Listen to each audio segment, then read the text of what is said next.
The laughter started before she even reached the table. It wasn't loud, that was the thing about it. It was the kind of laughter that lives in the back of the throat, controlled, deniable. The sort men use when they want you to hear it but can't be accused of anything. Sergeant Tara Ellison walked across the briefing room at FOB Kestrel with her kit bag over one shoulder and her rifle slung across her chest, and the laughter followed her like a shadow she couldn't shake. She didn't slow down. She didn't look up. She found the last open chair at the far end of the table and sat down, placed her bag on the floor with the quiet precision of someone who had been trained never to waste a movement, and opened her notebook to a blank page. Around her, 12 men watched without watching, the kind of attention that pretends to be something else. At the head of the table, Major Holt set down his coffee and looked at the door she'd come through as if expecting someone else to follow. No one did. He looked at Ellison. "You at the press pool?" he said. She didn't answer immediately, not because she didn't have an answer, because she was writing the date in the top right corner of her notebook, and she finished that before she looked up. "No, sir," she said. "7th Special Forces Support, attached to your unit as of 0600. The room held its breath for a moment, and then let it out through the mouths of 3 or 4 men simultaneously, in the form of a low collective exhale that was almost a laugh but maintained plausible deniability. Major Holt looked at his roster. He looked at it for a long time. "Ellison," he said. "Yes, sir." He didn't say anything else. He capped his pen and began the briefing. But in the pause before he did, in the 2 or 3 seconds where the room existed in pure silence, Ellison felt the weight of every man's skepticism land on her like a hand on her shoulder. She had felt it before. She knew exactly how much it weighed. She wrote it down at the top of her page, the date and the time, and she underlined them both. The FOB sat at the edge of a valley that the maps called Sector 9 and the men called the Corridor, because things that came in from the east tended to come through it, and things that went out through it tended not to come back. It was a staging post, rather than a permanent installation, wooden structures and sandbag emplacements and a motor pool that smelled of diesel and burnt rubber year-round. The mountains held everything at a distance that felt personal, as though they had chosen to stand back and observe. Ellison had been in worse places. She had been in places that made Kestrel look like a vacation posting. But the geography of a FOB is never really about the terrain. It's about the people inside the wire. And Ellison understood within the first 6 hours that the people inside the wire at Kestrel had already made certain decisions about her. She was housed with 2 other women, a signal specialist named Pham, and a logistics coordinator who went by Reyes. Both had been at Kestrel for several months. Both were polite in the way that people are polite when they want you to know that they've seen what's coming and they're sorry about it in advance. "Holt's not the problem," Pham told her on the first night, sitting on the edge of her bunk in the dark. "Holt's actually fine. It's Mercer." Ellison had been warned about Staff Sergeant Mercer before she ever set foot at Kestrel, not in any formal way. In the informal way that warnings actually travels sideways through conversations that happen in corridors and over kaffa, in the margins of other conversations about other things. Mercer was good at his job. He was also the kind of person who understood his own excellence as something that existed in contrast to other people's failures, and he curated those failures carefully. She met him the next morning at the range. She had gone early, before the range was technically open, because she knew better than to perform in front of an audience she hadn't yet read. She had a habit of doing this in new postings, arriving before anyone expected her, taking the measure of a place alone, in silence, without anyone watching. Mercer arrived 20 minutes later with 2 other men from his team, Dolan and a large quiet man everyone called Brick for reasons no one had ever bothered to explain. Mercer looked at her at the far end of the range and said, loud enough to carry, "Somebody forget to lock the gate last night?" Dolan laughed. Brick didn't. Brick, Ellison would come to understand, reserved his responses for moments that genuinely warranted them, which made him, among all the men at Kestrel, the most honest. Ellison finished her last 3 shots and set her rifle down.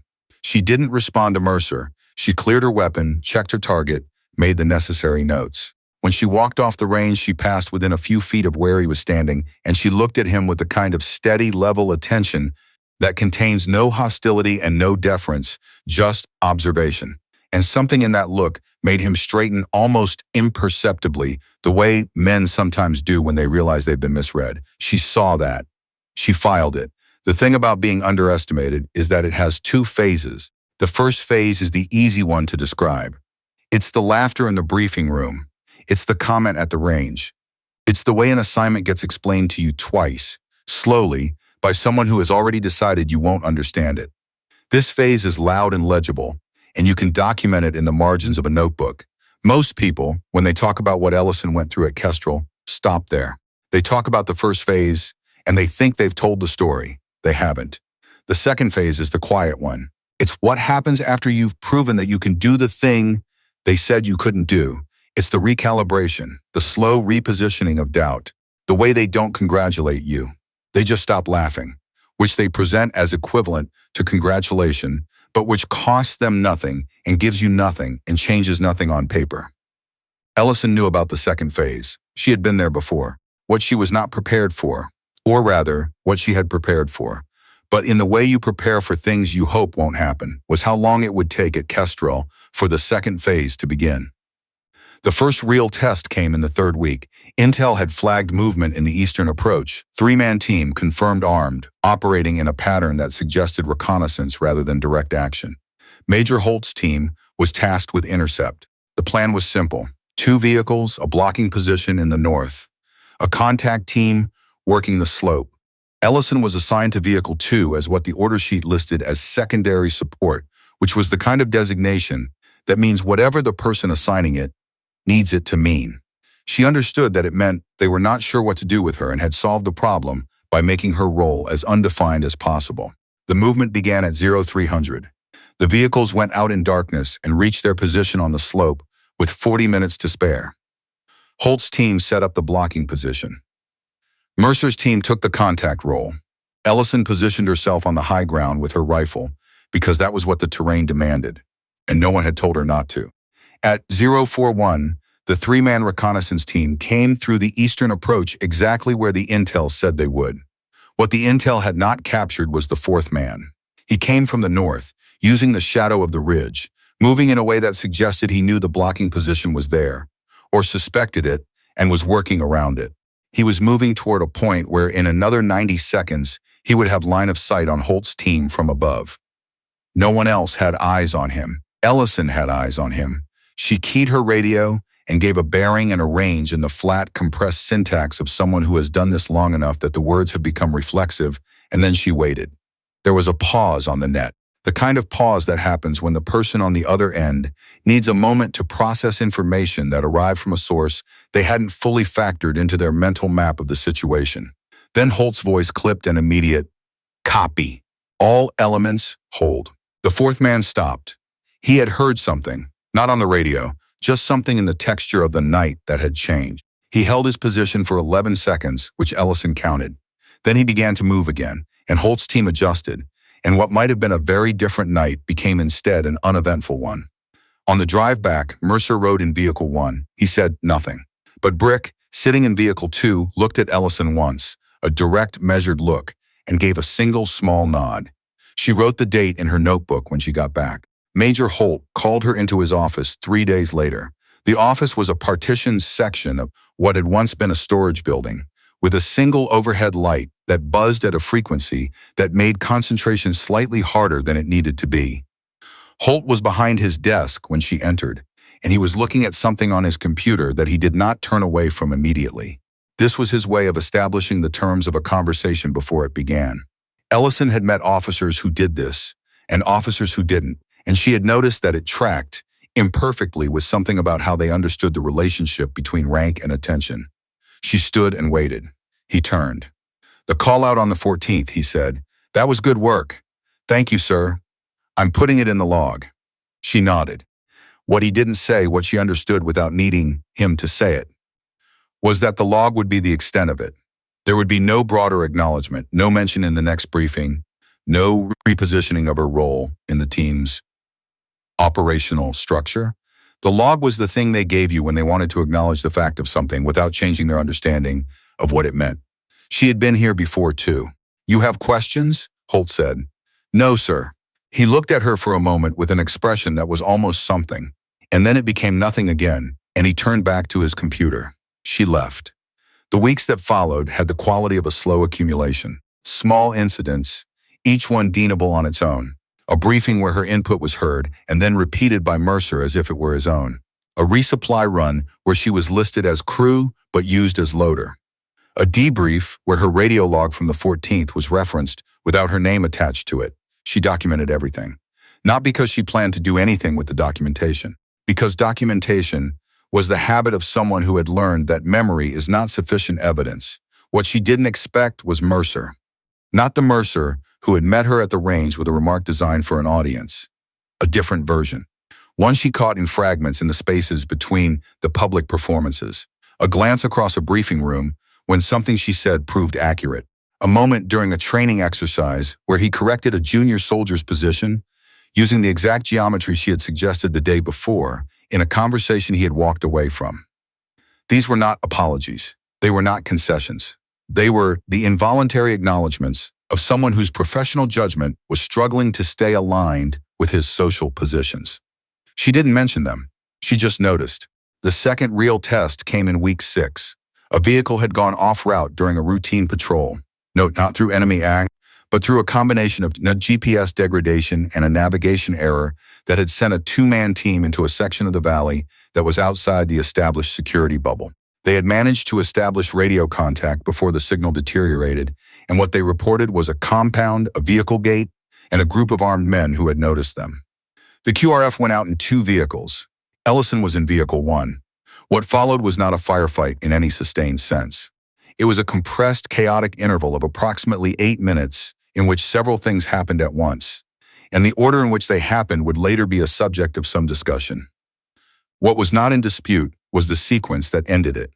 A man emerged from the compound gate with an RPG at a range of 60 meters, oriented toward Vehicle 2, which had stopped to extract the stranded patrol.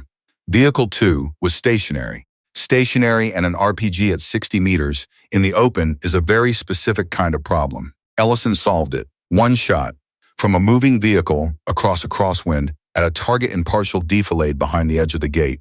The kind of shot that has a name in the training manuals and a much longer name in the conversations of people who have tried it. Vehicle 2 extracted the patrol. Both men came out. On the drive back, nobody said anything for a long time.